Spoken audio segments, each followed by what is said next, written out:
All right. Well, hello all. I'm Kent, and I'll be the moderator for the second session. Before we start, I'd like to remind all the speakers for the session that you'll have 15 minutes in total, 12 for your presentation and 3 for questions. I'll be giving you a verbal warning at 10 minutes that you have about 2 minutes left. And then if you go a bit too far, then I'll just let you know to wrap it up so we have time for questions. Audience members, if you could put your questions in the chat, I'll be reading them to the speakers after the presentation. With that concluded, I think we'll start the session. I'd like to introduce our first speaker, Rebecca McGrail. Her advisor is Dr. McNear. Rebecca, take it away. Thanks, Kent, for the introduction. Today, I'll be talking about some of the work we've been doing over the past 2 years on trying to understand how the Green Revolution and practices that have come out of the Green Revolution have impacted the ability of roots in terms of both physical architecture and their biogeochemistry. So following World War II, Norman Borlaug worked on behalf of the Rockefeller Foundation in Mexico on breeding wheat for rust resistance. However, he began noticing that when inorganic fertilizers were applied in the breeding plots, that wheat varieties were often growing too tall and would lodge in the field, which meant that wheat could no longer be harvested. So he began a secondary breeding objective in which he was striving to decrease the height of wheat so it would no longer lodge in the field. He was able to do this by introducing Norin 10, a shorter cultivar from Japan, into his breeding program. If you look at this photo on the left of the screen, the wheat on the left is the tall varieties of wheat that were traditional, and on the right is the shorter varieties of wheat he was able to achieve by utilizing Norin 10. Overall, these semi-dwarf or short varieties of wheat were 1/2 to 2/3 shorter than the standard tall varieties. In addition to decreased height, these semi-dwarf varieties also had an increased number of tillers, an increased number of heads, and the heads were often heavier because they had more grain. And you can see that in the photo on the right of Norman Borlaug comparing to wheat heads. In addition to changing our plant varieties to perform better, there were also 3 other major shifts during the Green Revolution. And these were the use of inorganic fertilizer, irrigation, and applications of herbicides and pesticides. Now, just focusing in the developing nations where these semi-dwarf grains were used to help feed their population that was growing explosively, we had a 360% increase in inorganic fertilizer use between the years of 1960 and 1990. In that same time period, there was also a 33% use in irrigation, as well as a 7 to 8% increase per year during that 30-year period in herbicide applications. So not only have we changed the varieties that we're growing through breeding programs, but we've also changed a lot of our agricultural practices. And few studies have really looked at how any of those changes may have impacted root systems in acquiring nutrients from the soil. So the purpose of my study is to assess a diverse panel of winter wheat for root system architecture and rhizosphere functional traits to predict phosphorus extraction potential, which we're calling PEP.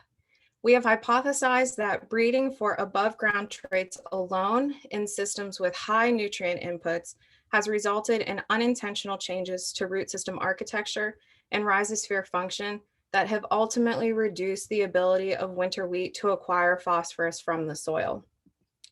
We started by getting a preliminary panel of 22 winter wheat cultivars that were selected based on decade of dwarfing or decade of release, as well as the presence or absence of a dwarfing allele. We narrowed that down to the final 10 cultivars that are listed on this slide based on some DNA information that allowed us to construct a co-ancestry matrix to pick cultivars that were similar or dissimilar from each other. We divided our cultivars into 3 age classes.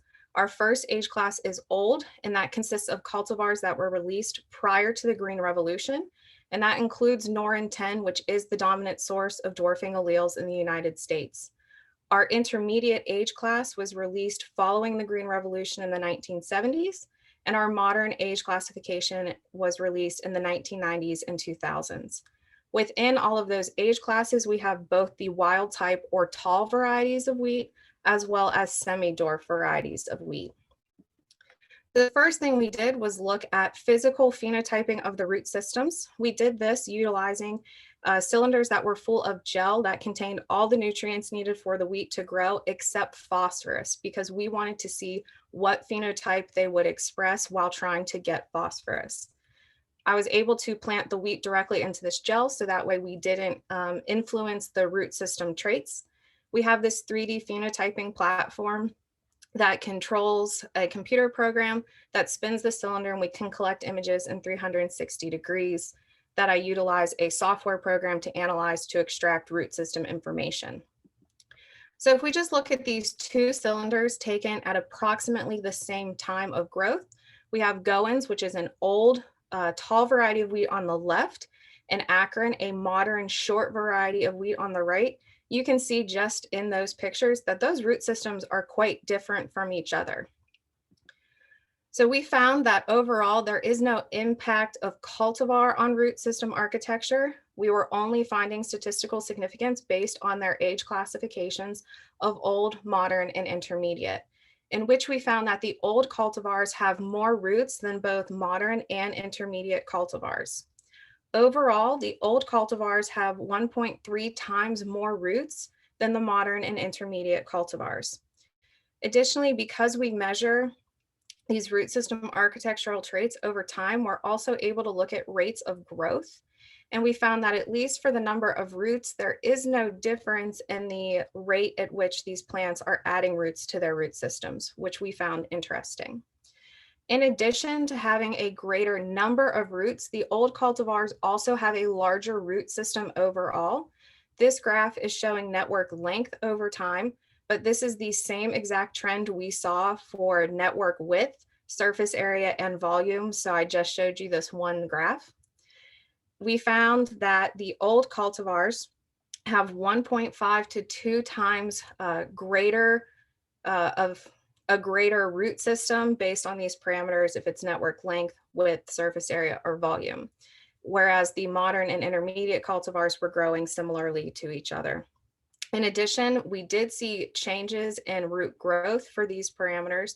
Overall, the old cultivars were growing 1.6 to 2 times faster than their modern and intermediate cultivars.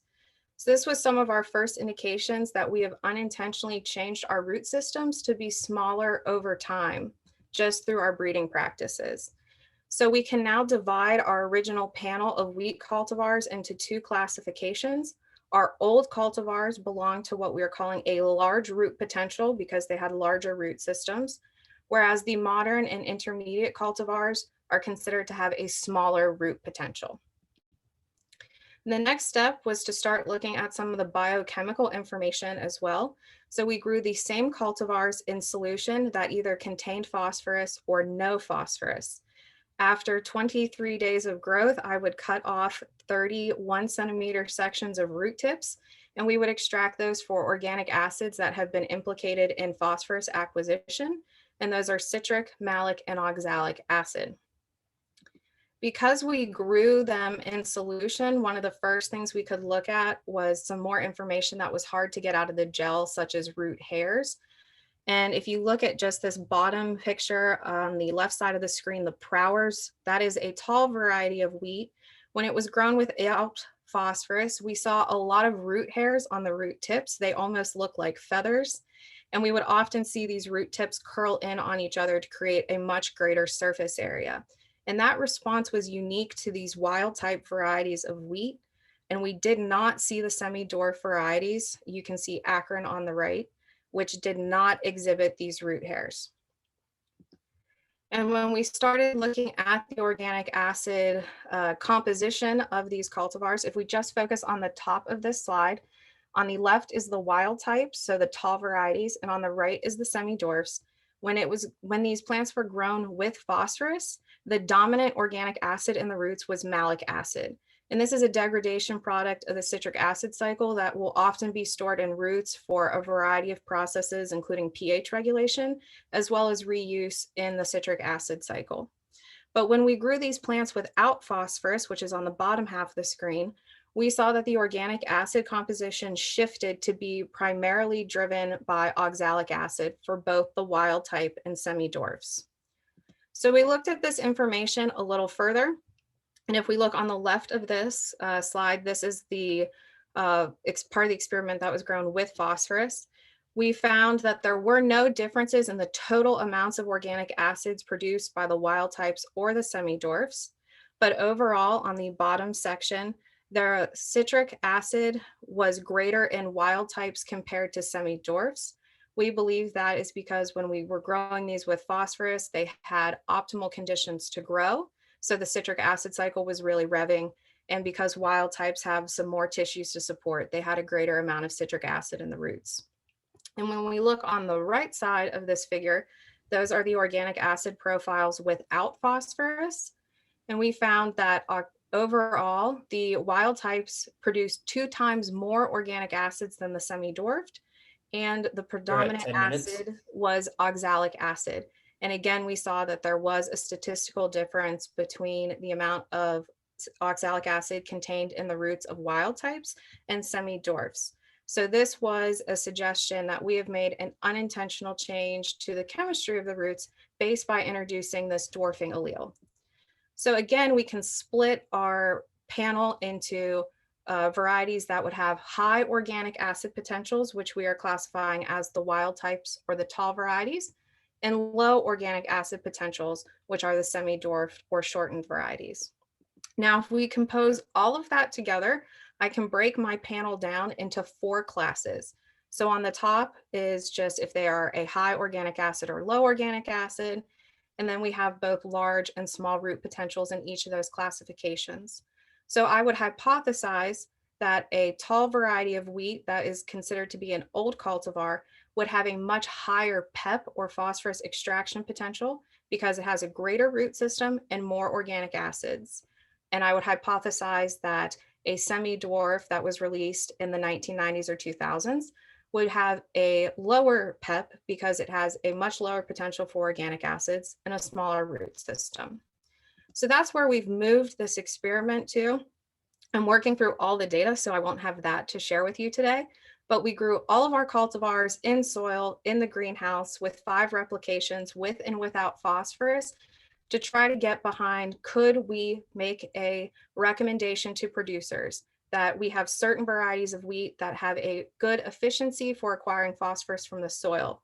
And we've hypothesized this equation, which we're calling PEP, where it's a function of physical traits such as root system architecture, where we saw differences, chemical information such as enzymes and organic acids, as well as structural information such as the root carbon to nitrogen to phosphorus ratio. Now in that experiment, we measured a variety of parameters, and you can see a picture of one of the varieties with and without P, but we collected plant growth information such as their stem length, number of tillers, number of heads, the root and shoot biomass. We have digested both roots and shoots to get at tissue nutrient concentrations, as well as the general soil data on our bulk soils. I have also fractionated soil to look at differences in pea pools, and we're also doing microbial community analysis by PLFA. We're compiling all that information. We are seeing some trends, but nothing that we have done statistics on that I could present yet and tell you with certainty. And this is a joint effort between a lot of people, so I would like to acknowledge my community members as well as the Rhizo Lab members, especially Joe Cooper, for all of his help with this work over the past 2 years. And I'll be happy to take any questions you might have. All right, if the audience members could put any questions they have in the chat. All right, one question is, how does the number of carboxylic acid groups of an acid and their pKa's relate to their contribution to PEP? So we haven't started breaking it down that way just yet. We are looking at, there are some differences, and if they would be protonated or not once they are released by the root. What we're looking at is citric acid and malic acid can be used as a carbon source by the microbes in the soil, so they would degrade a lot faster once they're released, whereas oxalic acid isn't one of their primary carbon sources. So that would allow it to potentially chelate iron and aluminum to release phosphorus into the soil for the plants to take up. All right. Do we have any more questions? All right. Well, thank you, Rebecca. And if we could have our next speaker, Brian Reinhart, open up his presentation.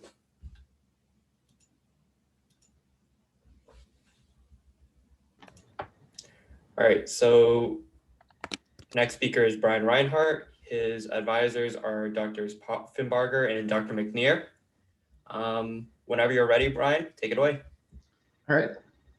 Well, hello, I'm Brian Reinhart, a master's student in plant and soil sciences with Drs. Poffenbarger and McNear, and I'll be speaking to you today about my master's research on how breeding has changed maize root traits. So soil organic carbon is the largest terrestrial pool of actively cycling carbon, which has the potential to take up quite a bit more carbon from the atmosphere, particularly in the subsoil. Or if soils are poorly managed, it could deposit a lot more carbon into the atmosphere. As such, maintaining and increasing soil carbon stocks is an important part of climate change mitigation. In the context of carbon cycling, I'm focusing on roots because most of the plant litter that persists in the soil as organic matter is derived from the roots. In fact, root litter forms about 2.5 times as much soil carbon as an equivalent mass of shoot litter. Some of the reasons for this are illustrated in this figure. Typically, fresh above ground litter will go through several stages of decay, giving off carbon dioxide before being occluded in soil aggregates or fixed by soil particles. Roots, while they certainly do still decay, have direct interfacing with the soil and thus already have greater occlusion within aggregates. Because they grow into the subsoil where there's relatively little organic carbon, more mineral surfaces are available to fix the litter that makes it to that depth. And the litter that isn't physically protected has greater chemical recalcitrance, which limits how quickly it can be metabolized and converted to carbon dioxide. The specific root traits a plant has will determine the relative importance of any one of these mechanisms, causing significant differences in the organic matter that forms, both how it forms and how it persists. Both physical and chemical traits are thought to play a role in this, but in this talk I'll just be focusing on physical traits. So we know that roots are important, but since maize hybridization as we know it began, selection has focused nearly exclusively on above ground assessment for improving agronomic traits. Given the high throughput necessary for breeding, up until now this has made sense. As a result, we have fairly comprehensive overviews of the physical and chemical changes to maize shoots over the past 90 years, such as increased leaf angle, prolonged stay green, and smaller tassel size.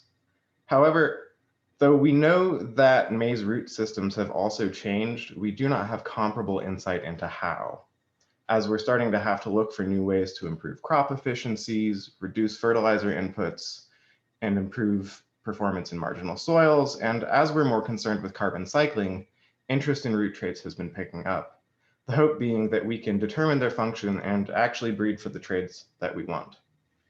Just to give some reference, when I'm talking about nodal roots, those are going to be the crown and brace roots identified in orange here, which are typically thicker, and the lateral roots are going to be those finer roots coming off of all of those thicker types of roots.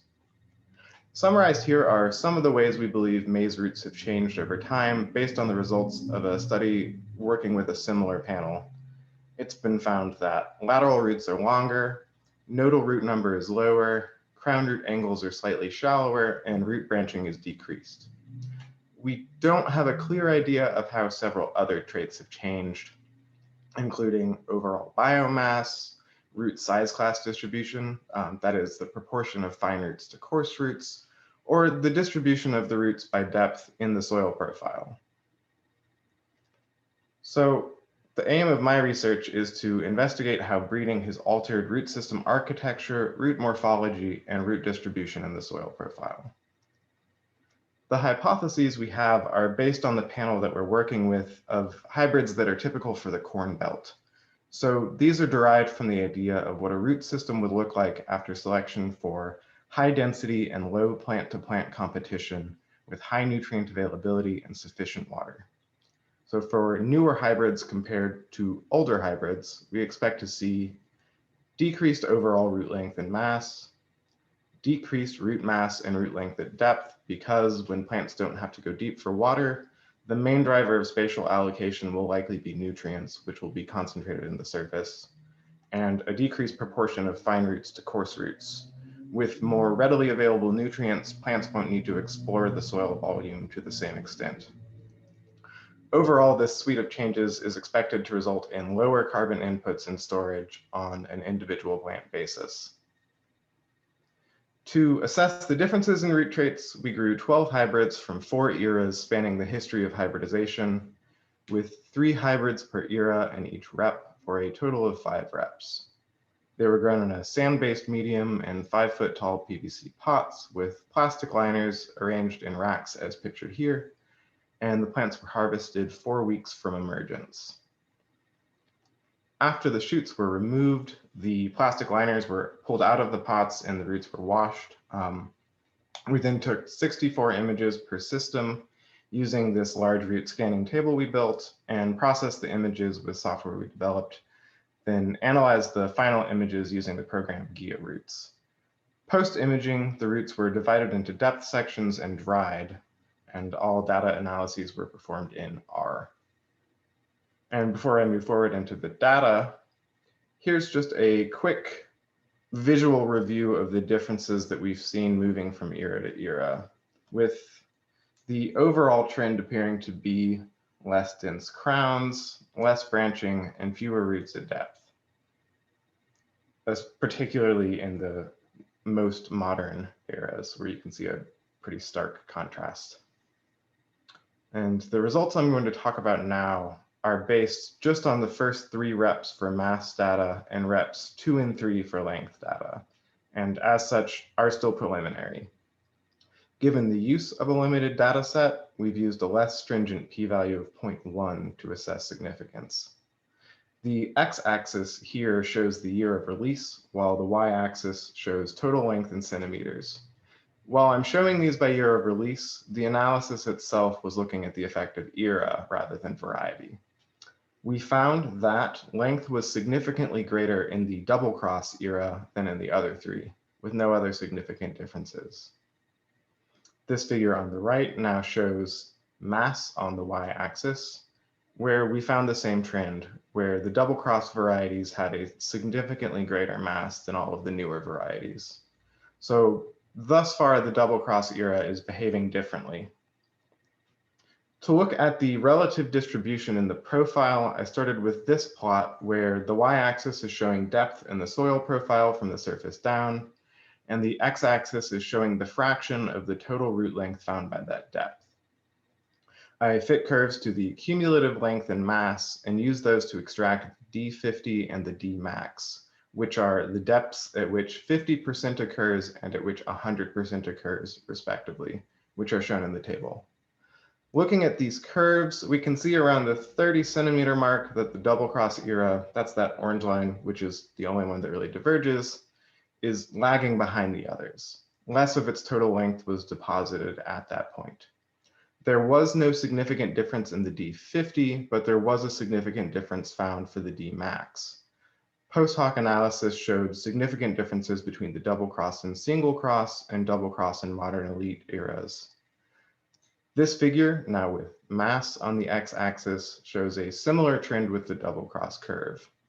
Analysis of the fits for mass showed significant differences for both the D50 and the D max, though post hoc analysis did not produce any clear groupings. Taken together, these results suggest that there may be differences in how evenly the mass of the system is distributed and to what depth the mass and length are distributed, with the shape of the fits suggesting that the double cross era is again behaving differently from the others. As a first attempt at analyzing root size class distribution at each depth, we fit a curve to the mean diameter by depth for the different eras, with the understanding that the mean diameter will be somewhat reflective of the balance between the finer lateral roots and coarser nodal roots. Ultimately, there was no significant interaction between era and mean diameter. However, looking at these two system images to illustrate, particularly focusing on the lower depths, a visual assessment lets us see that near the bottom, the older variety has several lateral roots, while the newer variety has few to none, indicating that there is a different distribution of root size classes. When just taking the average, however, the average of the laterals present with the several nodal roots that are still present at depth in the older variety could reasonably be similar to the diameter of this one nodal root and seminal root of the newer variety. So while the results don't indicate that there are differences between eras, I can't say that they rule them out either. To tie everything together, I have this PCA biplot of all of the physical parameters we've taken of both the shoots and the roots. There's no distinct grouping of the different eras here, though there does appear to be some separation along PC1, particularly for the double cross era. And PC1 You are accounts currently at 10 for, minutes. thank you, most of the variation, which seems to be driven primarily by root traits, particularly mass. PC2 explains a much lower proportion of the variation with a greater influence of shoot traits along that axis, but ultimately doesn't explain that much of the variation.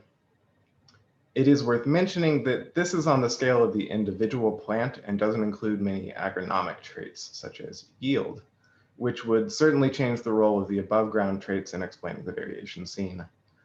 Nonetheless, the results thus far still indicate that there are notable differences in the roots of these different eras. So to revisit our hypotheses, thus far, hypothesis 1, that we would find decreased overall root length and mass, is supported. Hypothesis 2, that we would find decreased root mass and length at depth, is partially supported. And hypothesis 3, that we would find a decreased proportion of fine roots to coarse roots, is ultimately inconclusive and needs to be approached in a different way. Altogether, the results thus far suggest that there may be reduced carbon inputs and storage per plant. However, it's worth noting that now we have much higher planting densities for corn as compared to when the double cross era was released. So we may see comparable or greater carbon inputs at the crop scale when you consider how many more plants there are. And ultimately, that's something that needs to be assessed in the field. Just like to take a moment to acknowledge a lot of the people who've helped me, in particular, Travis Bannett and Lucas Caniceres with a lot of the imaging, Todd Pfeiffer for the use of his greenhouse space, and Walter Rodas for his help keeping that greenhouse space operational, Corteva AgriScience, and the USDA NIFA program, and my department advisors and committee. Thank you, and I'm happy to take any questions you have.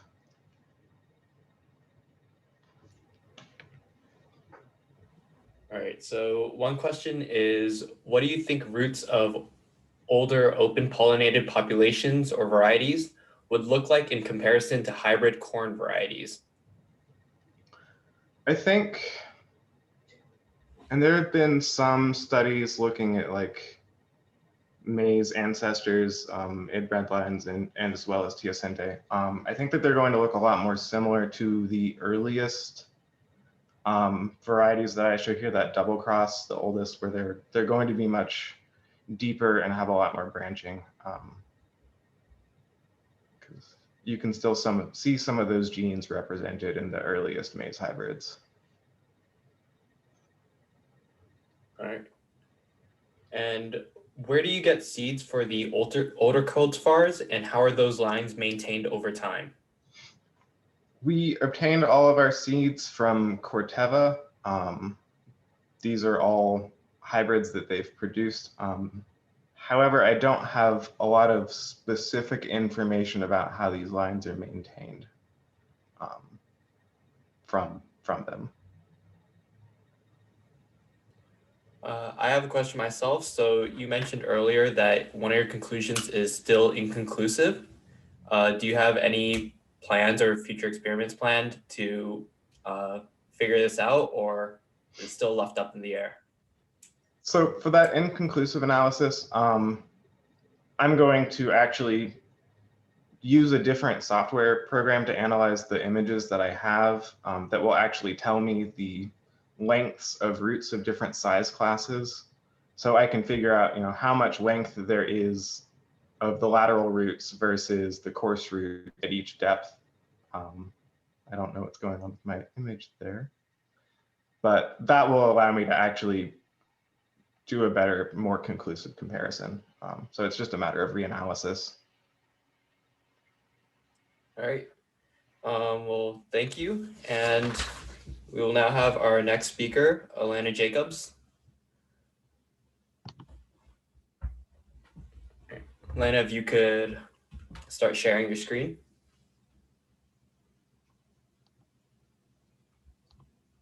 All right, so Elena is advised by Dr. McCulley, and you may begin when you're ready. Thank you, Kent.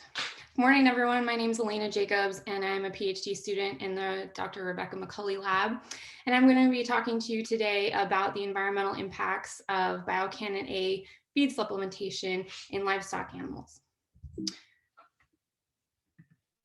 So as the standard of living for people improves around the world, meat consumption is increasing, so greater demands are being placed on both our environment and our production systems. So there's a twofold challenge to limit the negative environmental effects from livestock waste on agricultural lands, as well as make our current systems more productive.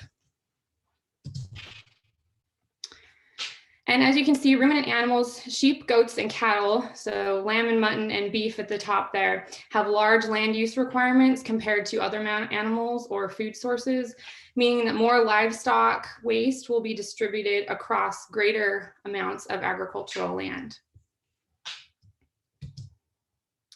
And greenhouse gases such as carbon dioxide, methane, nitrous oxide are emitted from soils where animal waste is distributed. And this is a problem in pastured environments and agricultural systems all around the world. In addition, ammonia, which is another trace gas, but not a greenhouse gas, also combines with atmospheric components to form particulate matter, which is harmful to human health when it's inhaled, and it combines with other compounds in the atmosphere to create even more harmful compounds for humans and air quality. So in order to understand how to improve efficiencies from both a livestock perspective and also an environmental perspective, it's really necessary to have a basic understanding of how these ruminant animal species are processing and excreting nutrients. So we have a diagram of a cow rumen here, and the way that cow rumens or any ruminant animals function is that it's a big fermentation vat, and what it does is take the cellulose and the hemicellulose from these forage sources and convert them to energy for microbes that live in the rumen. Now, protein digestion is a different pathway, and when protein is present in the urine or in the protein in the sources of food, microbials process that into ammonia, and ammonia cannot be absorbed in the rumen. It has to be absorbed further down the digestive tract in the small intestine. And what happens is the ammonia is excreted as urine, and it comes out as urea and whatever metabolites come from the forage sources that the animal's been eating. And so when that waste is deposited onto the soil microbes process that and emit these gases, these trace gases, so greenhouse gases and also ammonia. And so to make this process more efficient, to hold on to that protein from either high value forages or protein supplementation, it's necessary to limit those microbes that are performing the conversion of protein to ammonia. And that can be done by limiting the growth of hyperammonia producing bacteria. And this is a guild of bacteria that live in the rumen, and they selectively convert protein and peptides to ammonia. And that could increase losses, not only for the livestock operation, because that protein cannot be maintained to build body mass, but also because it is excreting these nutrients out into the environment. So to change and modify the rumen microbiome, in 2010, the USDA Forage Animal Production Research Unit, headquartered here in Lexington, isolated a chemical called biocanon A, and that is an isoflavone. and it's naturally produced inside red clover leaves. You can see over there. And what this does when fed to animals is it selectively decreases those microbes that perform the ammonia conversion, and that makes the animal more efficient. Now, what that practically means is that animals can be more efficient and gains can increase. So in a study published in 2017, animals gained more weight when they were supplemented with biocannon A. You can see on the right in that BCA. And so when we are thinking about how to increase animal production efficiency, this is a good way to do it. But what's happening to our environmental effects, specifically greenhouse gas effects, and how are those metabolites altering the microbes in the soil in comparison to the microbes in the rumen? And we designed a study with 9 polypay lambs to test this. These are wethers or castrated males. There were 3 lambs per treatment receiving no biocannon A, 0.45 and 0.90 grams of biocannon A per day. And the question that we're pursuing several questions, but for the purposes of this presentation, we'll be talking about, does the addition of biocannon A to lamb diets affect trace gas emissions from soil applied lamb waste? And our hypothesis was that BCA supplements will affect the trace gas emissions from soils amended with lamb waste by changing the microbial processing in the soil and maybe altering the microbial numbers the same as it does in the rumen environment. And to collect this, we used metabolism crates that separated the solid from the liquid waste. And you can see from the right, over the 4 to 5 hour collection period, you can see that the quality, the appearance, and the amount of urine supplied is different. So it's highly variable between animals, much like humans and other mammals. So once we collected this, we applied it to soil and measured the gas emissions. And we did this in the laboratory using mesocosms, or 1.8 liter mason jar, with caps that had one-way check valves. And we used a bluegrass silt loam and a uniform amount of urine from each animal. And we applied this to the soil and kept these mesocosm soils at 60% water holding capacity over the course of a 60-day incubation period. And we analyzed this with a Gasmet infrared gas analyzer that pumped the headspace gas into the machine and pumped it back into the jar. So we get right back into the results, and carbon dioxide emissions decreased over time uniformly and were not affected by biocannon A dosage. Methane emissions fluctuated more than the CO2, and there were incidences where biocannon A decreased emissions. The high dose significantly decreased emissions on day 2 and also on day 7, 14, and 51, and those were at the 0.1 level of significance. The low dose significantly decreased emissions only at day 44. So there is some evidence for how the microbial populations are producing methane in these soils after these wastes are applied. Now, nitrous oxide was not largely affected by biocannon A dose, except at day 44, where the low dose significantly decreased emissions. So there is a large spike, as you can see there, and we will be analyzing this further for the cumulative emissions of each dosage throughout the 60-day period. Now, ammonia emissions were strongly affected by biocannon A dose during the first 7 days, where the high dose significantly decreased emissions. In addition, the low dose decreased ammonia emissions, but only on day 1, and those effects did not persist throughout the rest of the 60-day treatment interval. So the alteration in trace gases, especially ammonia, led us to question the mechanisms and the drivers by developing 2 alternating hypotheses for why this is happening. And the first is that the amount of nitrogen excreted by the animals may differ between those dosages. And the second would be that biocannon A, or the breakdown products from biocannon A, have antimicrobial effects on soil microbes, similar to how they are affecting the rumen microbes. So we investigated the total nitrogen in the lamb urine, and you can see at the top our treatments: no biocannon A, low biocannon A, and high biocannon A dosage. And if you look at these bar graphs, you can see that all the standard error bars are overlapping, and there really were no differences between before and after for the treatment groups or between all of the treatment groups when we analyzed this. So if this is not causing the differences that we see in emissions, there must be something else going on. And if we take just a quick look at these sources of urine before they were applied to the soil, you can see that the color and the clarity differ. So there are many more aspects to what's present in urine as far as chemical constituents rather than just nitrogen.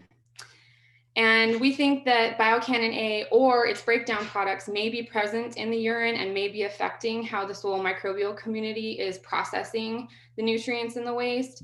There is evidence that biocannon A breaks down to genistein and then further to polyethylphenol. And there's evidence in multiple ruminant animals that this is occurring. And we do plan to test these urine sources to see what the levels are and hopefully to investigate how that is affecting trace gas production. And if you want to take a look at, this is inside the mesocosm, and if you look really close, you can see these little white dots, and we thought first those might be salt accumulations, and we actually looked closer with the dissecting scope on the left and also with a slide from a collection made on the right. And those were identified as fungal hyphae. So we noticed that there are fungal growths occurring on some of the mesocosms and not others. So we think that may be an indication of the metabolites controlling the growth of different microbial groups. And there is some evidence in the literature that biocannon A itself, when added to soil, can inhibit soil fungal growth. So we plan to pursue that by examining PLFA to look at the proportion of bacterial to fungal relations in the soil over that 60-day window. So in summary, biocannon A did reduce methane emissions. Biocannon A reduced short-term ammonia emissions as well. And we're really interested in how biocannon A changes urine chemical composition and how that's driving what's going on in the soil microbial community and the resulting gas emissions. And we also want to know how biocannon A products directly affect the soil microbial communities. And so overall, it's exciting that biocannon A is the natural product of red clover, because red clover is already found in many temperate grazing systems across the world, especially here in Kentucky and Kentucky pastures. And it demonstrates that it is possible to increase agricultural production while minimizing some of the environmental effects. And then I'd like to extend my gratitude to many different groups that helped me: the McCulley Lab, also the USDA Forage Animal Production Research Unit, and the Sheep Unit, and everybody else who helped me wrangle both sheep and soil. So thank you very much, and I will welcome questions at this time. All right, well, one question that we have is it possible that the forms of nitrogen, urea, ammonia, or creatine in the urine are affected by BCA? So the question is it possible that there are multiple forms of nitrogen containing compounds in the urine? And yes, it is definitely possible. And knowing what we know about how the rumen microbes process different compounds, we would expect that perhaps the ammonia would change. And we are investigating that by doing ammonia assays in the laboratory to see if perhaps the microbes are changing not the total amount, but the composition. All right. Next, we have, since the urine was so variable in appearance, did you have to make any adjustments to it before it was added to your soils? So the question is, did I have to adjust the urine before I applied it to my soils? And I only did one adjustment, and that was to change the pH slightly. Most of the pH was around 5.2 to 5.6. And it was a little bit higher in the animals that sort of refused to drink water. So we did have to adjust pH before we applied that. But other than that, there were no adjustments made. All right.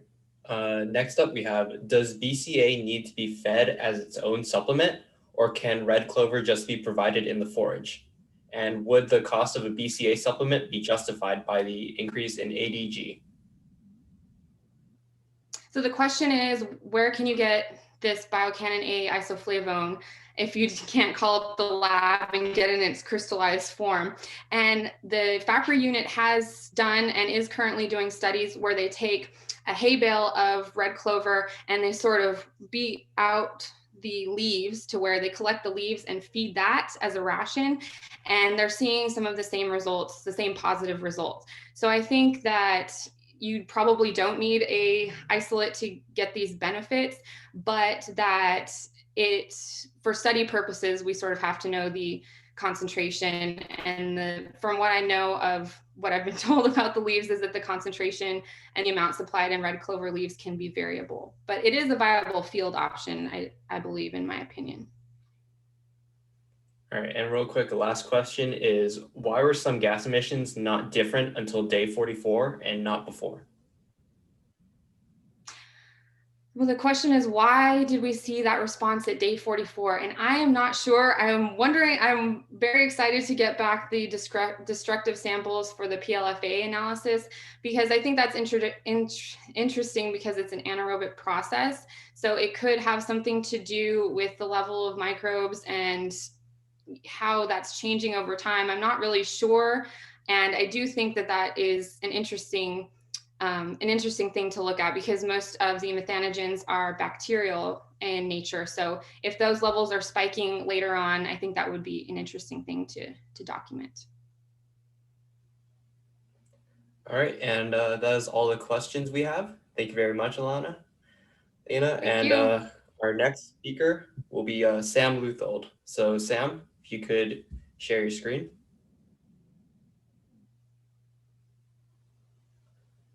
All right, so Sam is advised by Dr. Poffenbarger, and whenever you're ready, you can begin. Thanks, Kent. Good morning, everybody. Today, I'm going to be talking about the effect of complex topography on soil microclimate and cover crop decomposition. Cover crops provide a slew of benefits, including increased soil moisture retention, decreased erosion, and reduced nutrient losses. Additionally, following termination, the decomposing cover crop residue has the potential to provide further nutrition to cash crops. The decomposition of this cover crop residue is governed by a dynamic combination of factors, including temperature, moisture, humidity, nitrogen availability, and the presence of soil micro and macrofauna. But to date, the bulk of cover crop decomposition studies have occurred in homogeneous fields with consistent soil conditions throughout. However, we know that topographic complexity can give rise to disparate soil, water, and nutrient conditions throughout a given field, and likely dictate the rate at which soil biogeochemical processes occur, leading to a knowledge gap about how residue decomposes across areas with rolling hills. With this in mind, we've asked, what is the effect of landscape position on soil, water, and soil temperature dynamics, and how does this impact the decomposition and nutrient release of cover crop residue? To answer this question, we developed three hypotheses. First, that the soil moisture in the top 10 centimeters would be greatest at the bottom of the hill due to redistribution from upslope areas and lowest on the slope. Accordingly, soil temperature will be highest in the sloping areas and lowest in the depressions. As a result, cover crop decomposition will be most rapid in the toe slope areas, slowest in the sloping areas, and moderate in the summit areas.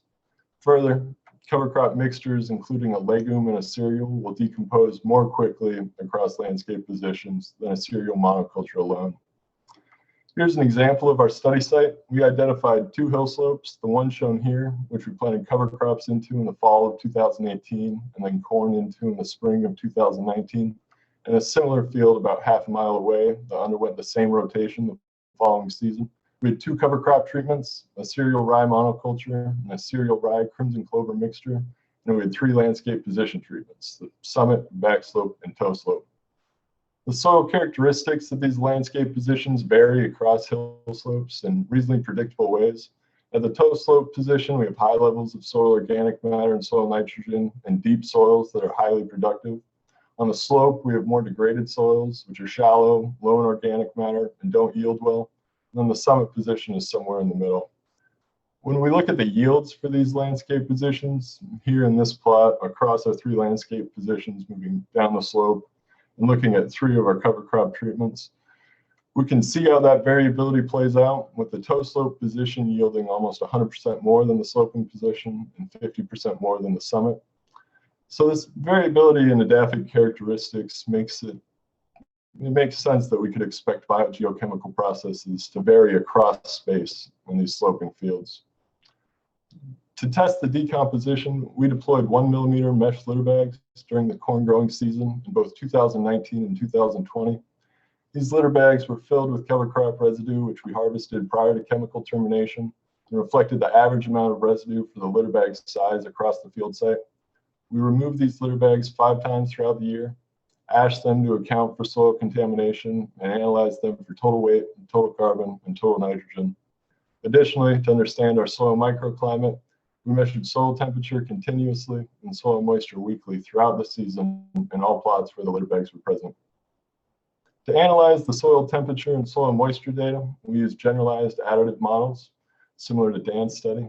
These models are similar to generalized linear models, but instead of using a fixed term for the linear predictor, we're using a function that defines a curve. So instead of having something like this, we can build something like this and examine differences at different points throughout the season. This plot is similar to a lot of the subsequent plots in this presentation, so I just want to take a moment to walk through it. We have 2 treatments, treatment A and treatment B, one red, one blue. On the top of the plot, we have a pairwise comparison between the 2 treatments for every time point along the x-axis. And we can see that where the 2 confidence intervals stop overlapping, the bar on the top indicates that the red treatment is significantly higher. And so what we're doing is using these pairwise comparison of the factors in our GAM models to tease out when soils are warmer or wetter than each other across time. Looking now at the results, we can see that landscape position had a significant effect on 5 centimeter soil temperature in both years. And that's shown by the presence of colored bars in our pairwise comparisons. In the top half of this plot, we have our 2019 growing season, and on the bottom, 2020. Our different colors indicate our different landscape positions, and the 3 bars at the top of either plot represent the 3 pairwise comparisons: summit to back slope, summit to toe slope, and back slope to toe slope. And what we see is that in 2019, the back slope is significantly warmer than the toe slope and the summit consistently for the latter half of the season, and that's shown by the presence of these red bars. In 2020, we see less of an effect, but we do see that the back slope is significantly warmer than the toe slope and the summit position, kind of sporadically throughout the season. We can then look to soil moisture using the same methodology. Again here, 2019 is on the top, 2020 is on the bottom. Our different colors are different landscape positions, and the bars represent those same pairwise comparisons. And we can see in 2019, the top 10 centimeter volumetric water content was heavily impacted by landscape position. Across cover crop treatments, the toe slope was significantly wetter than the back slope and the summit position in 2019, the first half of the season. In contrast, in 2020, landscape position did not have a major effect on topsoil moisture. So to revisit our initial hypothesis, we do see partial support. Across years, our results indicate that landscape position has a significant effect on soil temperature, with the back slope area significantly warmer than the toe slope and the summit for periods throughout the year. For topsoil moisture, we see increased moisture in the toe slope in 2019, supporting our hypothesis, but that effect was not repeated in 2020. Now getting to the decomposition. To analyze the decomposition rate, we used an asymptotic exponential decay model displayed here. Here, A defines the amount of litter that remains resistant to decay as time approaches infinity, and K defines the steepness of that curve. We applied this model at the replicate level with cover crop treatment and landscape position as fixed effects. And when we look at the results, we see that landscape position did not impart a major signal on decomposition. In this plot, we have 2019 on the top half again, 2020 on the bottom. Our mixture cover crop is the left 2 plots, and our rye cover crop is on the right. On the y-axis, we have the proportion of residue remaining, and on the x-axis is the days after the initial installation of the litter bag. Our 3 different colors are our 3 different landscape positions. In either year, and in both cover crop treatments, we can see that landscape position did not significantly change the decomposition rate. We can also look at decomposition by comparing cover crop treatments at each landscape position, such as shown in this plot. Again, we see no significant effect of cover crop at any of our landscape positions. What we see is a consistent decomposition rate across the field in both the mixture and the rye. When we look at the nitrogen release, we use a similar methodology. We fit an exponential rise to maximum model, seen here. Similar to the previous equation, A here defines the amount of nitrogen remaining in the litter as time approaches infinity, and K is the release rate. And similar to decomposition, we see no significant effect of landscape position on the nitrogen release from the cover crop. In this plot, now we have the cumulative amount of nitrogen released on the y-axis, days after the initial installation on the x-axis, and again, our different colors are our different landscape positions. Our results indicate that across both cover crop treatments, landscape position does not significantly impact the rate of nitrogen released from the residue. Looking at the explicit comparison over cover crop treatments at each landscape position, we can see that the rye and the mixture were similar across landscape positions, and cover crop treatment did not significantly impact nitrogen release rate. So when we revisit our initial decomposition hypothesis, we can reject them both. We did not observe a significant effect of landscape position or of cover crop treatment on the decomposition rate of residue. Instead, our results indicate that the decomposition of surface residue is likely driven by field level controls and does not vary substantially across areas of rolling hill topography. That said, even though we did not find evidence that decomposition rates vary across areas of rolling hills, as we saw with yield in the beginning and can see from this plot here, biomass production of the cover crop does. Here we have total cover crop biomass at each landscape position for our 2019 and 2020 growing seasons, split up by cover crop treatment. The rye is the green box plots and the mixture treatment is the red box plots. Well, the absolute values aren't super important here. What we can observe is variability across our cover crop treatments and across our landscape positions. You're currently at 10 minutes. Thanks, Ken. Similarly, looking at the total biomass nitrogen content, again, we see variability in the amount of nitrogen stored in the residue across the landscape. When we apply our nonlinear models to these initial amounts of residue we measured at each landscape position, we see the increased variability in nitrogen return to the system that we may have originally expected. In both years, the mixture treatment is contributing more nitrogen to the backslope position than the rye monoculture, whereas in other landscape positions, we see consistency between the two cover crop treatments. Looking at this more explicitly in terms of total nitrogen released, the Crimson Clover cereal rye mixture was able to supply anywhere from 5 to 10 kilograms per hectare more nitrogen on the sloping position than the monoculture alone, a pattern which was not repeated at the toe slope or the summit. There are implications here for a swath of management options, knowing that residue will decompose at largely the same rate, but that the composition and biomass levels of a given area may dictate the actual impact on a cash crop opens up opportunities for variable cover crop seeding rates, more precise nitrogen application rates, and may allow farmers to use expensive legume seed more effectively for their needs and management goals. And so to summarize, landscape position is a significant driver of soil microclimate with impacts on both soil temperature and soil moisture. Despite differences in soil microclimate though, surface residue decomposition is likely controlled by mechanisms at the field scale instead of the landscape position scale. We can use this information to make better decisions and evaluate our cover crop management practices, such as planting a monoculture in the summit and depression areas and saving the mixture treatments for hill slopes. With that, I'd like to thank everybody that's helped on this project, including my committee, our lab group, and the technicians who've made this work possible. I'd also like to thank my funding sources, the USDA Southern SARE program, the Kentucky Corn Growers Association, the University of Kentucky College of Agriculture, and the Kerry Casimir Environmental Fellowship. Thank you all again, and I'd love to take any questions.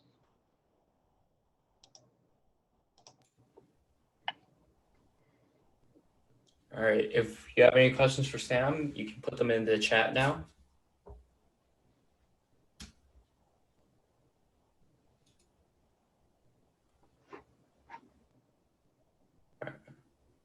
All right, so one question is, it looks like in 2019 in toe slope, you actually gained mass in your last harvest period. What happened there? Right. Are you saying here, Rebecca? Is that? Sorry, If that's Tim. what I think it may have been the next one. Next slide. here? Yep, right there. Yeah. Yeah. So I think that just comes down to inherent variability in the litter bags. You know, we have replicates, but I don't think that we gained mass back. I think that we have kind of variable decomposition rates across the field. Well, maybe my results don't say that, but we have kind of heterogeneity in the litter that's in the litter bags, and I think that's just noise in the data. It doesn't come out as significant when we look at the actual models.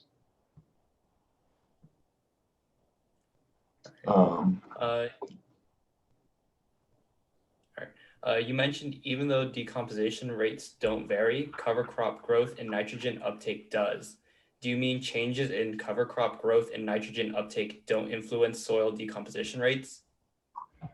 That's a great question, Wei. I think that the important part of this study and the applicability of this study to cover crop management in our region is that I don't think it affects surface residue. I think soil organic matter and the decomposition rate of soil organic matter is influenced by the presence of a cover crop, especially as we think about like increased moisture retention or changes in temperature that we saw with the soil microclimate. But when a lot of that residue is in contact with other residue and instead of in contact with the soil, I don't think the decomposition rate of the actual surface residue varies. All right, and real quickly, actually, so you have 2 more questions in chat, but we're going to move on from here. If you could take a moment and answer them in the chat itself, that'd be great. Absolutely. Yeah. Thank you very much, Sam. And I'd like to invite our last speaker for this session, Jason Simmons, to share his screen.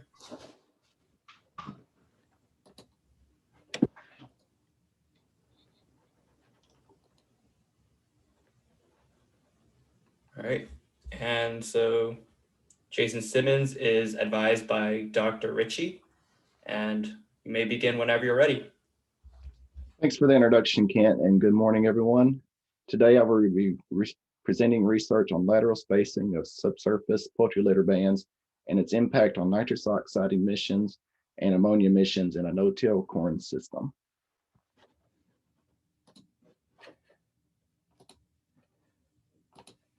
Poultry litter is used as a nutrient source for row crops in the western part of Kentucky.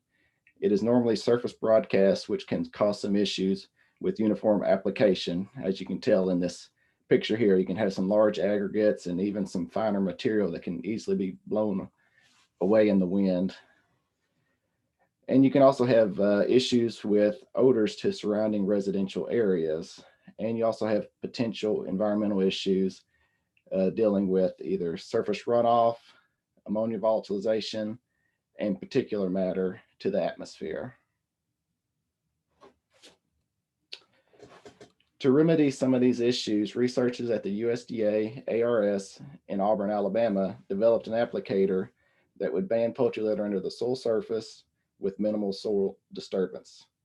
You can get precise application rates from the agitator that breaks up the large aggregates, and you can adjust both the conveyor and tractor speed to get an accurate application rate. However, one issue is that the poultry litter must be fairly dry, usually less than 25% moisture.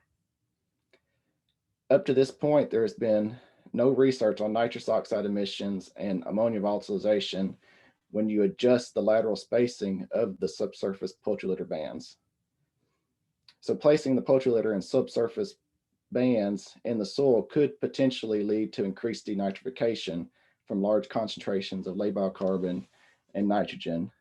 In this picture here, you can sort of see this dark area, and that's where the poultry litter band was placed under the soil surface, about 8 centimeters deep.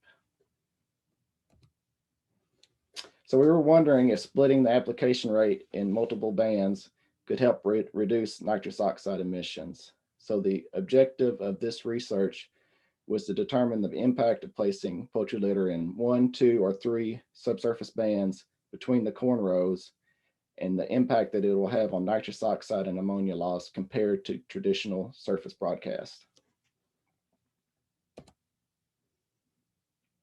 This study was conducted in Bowling Green, Kentucky at the WKU Agricultural Research and Education Center. It was a randomized complete block design with 6 treatments and 3 replications. Our treatments included a no nitrogen control, a 32% UAN surface band application, poultry litter traditional surface broadcast, and poultry litter subsurface banded in 1, 2, or 3 bands between the corn row. So basically, our target nitrogen rate was 180 kilograms of nitrogen per hectare, and we assumed 100% nitrogen availability from the poultry litter. The bottom picture shows the general placement of the subsurface poultry litter bands in relation to the corn rows. So for one band, you're basically having 30-inch spacing.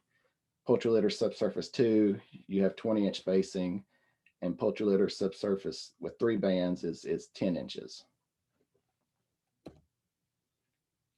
The top table has some of the field activity dates for 2014 and 2015. Nitrogen treatments were applied in the spring and followed by corn planting. The bottom table shows some of the properties of the poultry litter applied each year. And with this study, we moved the plot area between 2014 and 15 to an adjacent area of the field just to remove the effective residual nitrogen from the poultry litter that was applied from the previous year. Nitrous oxide emissions were measured using static vented chambers. The samples were collected at 0, 15, and 30 minutes after the lid was placed on the anchor, and each plot had one of these chambers. In 2014 and 2015, they both had 24 sample dates for nitrous oxide. Ammonia volatilization was collected using open chamber acid traps. In 2014, we had 17 sample dates. In 2015, we had 15 sample dates. So on to our results. The bottom graphs on this page are nitrous oxide emissions at sampling dates in 2014 and 2015. The y-axis is observed nitrous oxide emissions and date on the x-axis for each year. The F represents when the fertilizer treatments were applied in both years. The top graphs are daily and cumulative precipitation in 2014 and 2015. Daily precipitation is the red bars in millimeters, and cumulative precipitation is the blue line in centimeters. I just want to point out that the majority of the nitrous oxide flux occurred within 45 days following fertilizer application. And also pulses of nitrous oxide coincided with large rainfall events. Saturated soil environment combined with available nitrate would potentially promote denitrification and nitrous oxide emissions. This figure is the cumulative nitrous oxide emissions for the 2014 growing season. The unit is kilograms of nitrogen per hectare on the y-axis, and date is on the x-axis. In 2014, all PL sub treatments had significantly lower nitrous oxide emissions compared to the traditional poultry litter broadcast treatment. And we also did not observe any differences among whether the poultry litter subsurface banding was in 1, 2, or 3 bands. They're all grouped here, followed by the B.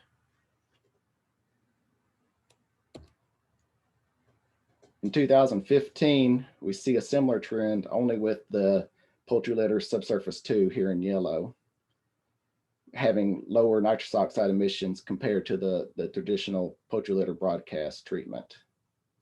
Poultry litter subsurface in 2 bands was also not significantly different from the no nitrogen control in 2015. Just like in 2014, there were no differences between the the poultry litter subsurface band spacings, either 1, 2, or 3. I just wanted to point out that our nitrogen conservation was very low in respect to nitrous oxide emissions. However, it can have a much greater impact on the environment. Nitrous oxide has a 298 greater global warming potential than CO2. So with our nitrogen conservation from the poultry litter subsurface application, it's basically equivalent to 213 kilograms of carbon dioxide per hectare.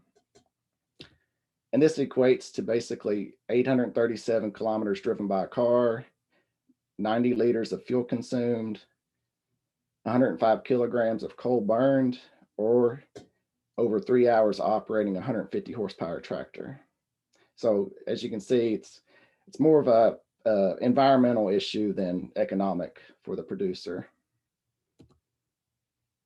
Now moving over to ammonia volatilization. These figures are ammonia volatilization at sampling dates in 2014 and 2015. Ammonia volatilization in kilograms nitrogen per hectare is on the x-axis, and days after application is on the x-axis. Oh, sorry, the kilograms nitrogen per hectare is on the y-axis, and days after application is on the x-axis.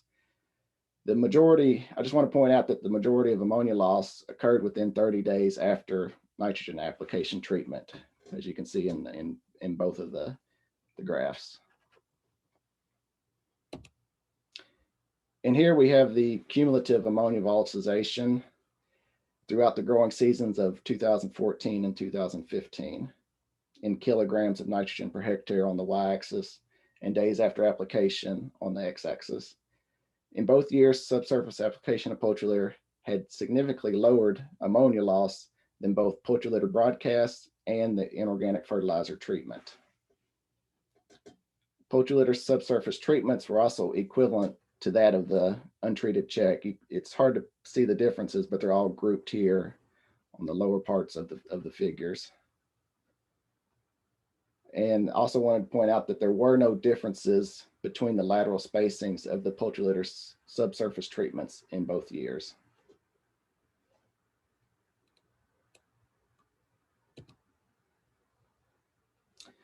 So in summary, for nitrous oxide emissions, the nitrous oxide emission, they had flux pulses that coincided with rainfall events that were usually greater than 1 centimeters.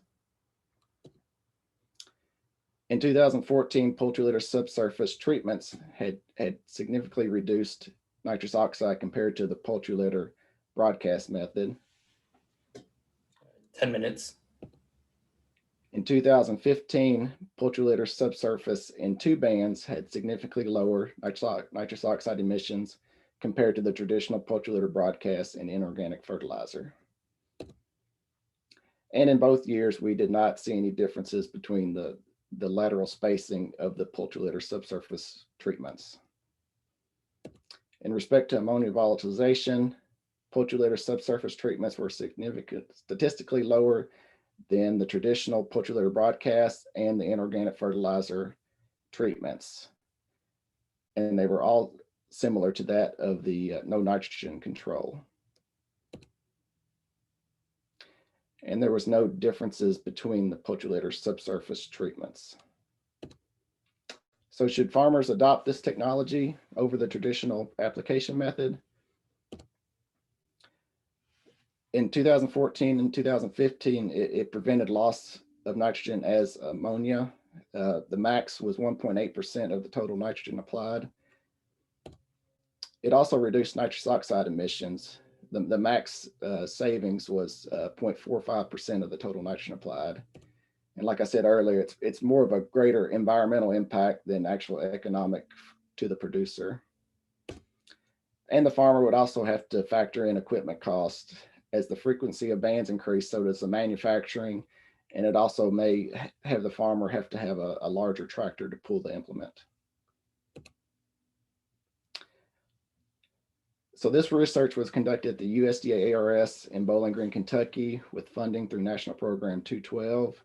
I'd like to give a big thanks to my committee members and USDA ARS staff that assisted in field and lab work. And with that, I'd entertain any questions. All right. Well, the first question we have is, what was your sampling resolution for ammonia volatilization? It really depends. We were heavily concentrated at the beginning after application. We were changing out the acid traps about every 2 to 3 days in the beginning.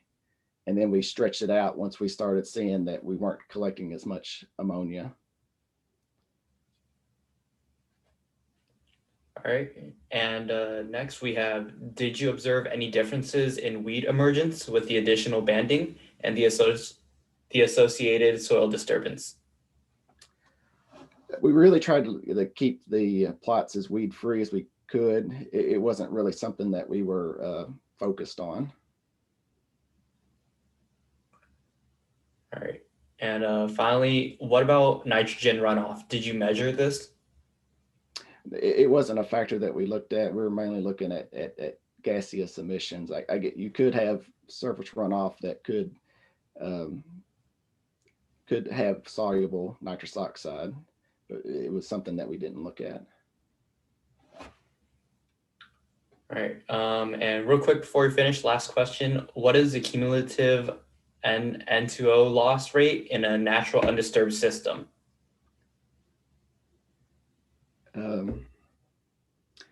I don't have that. You're talking about just like I guess a normal non-agricultural land? Yeah. In non-agricultural land, what would be the average loss rate as compared to this? I'm sorry, I don't know that off the top of my head. All right. Well, with that, I'd like to say thank you, Jason, and thank you to all our presenters in session 2. I'll now hand it off to Dr. Jason Unrein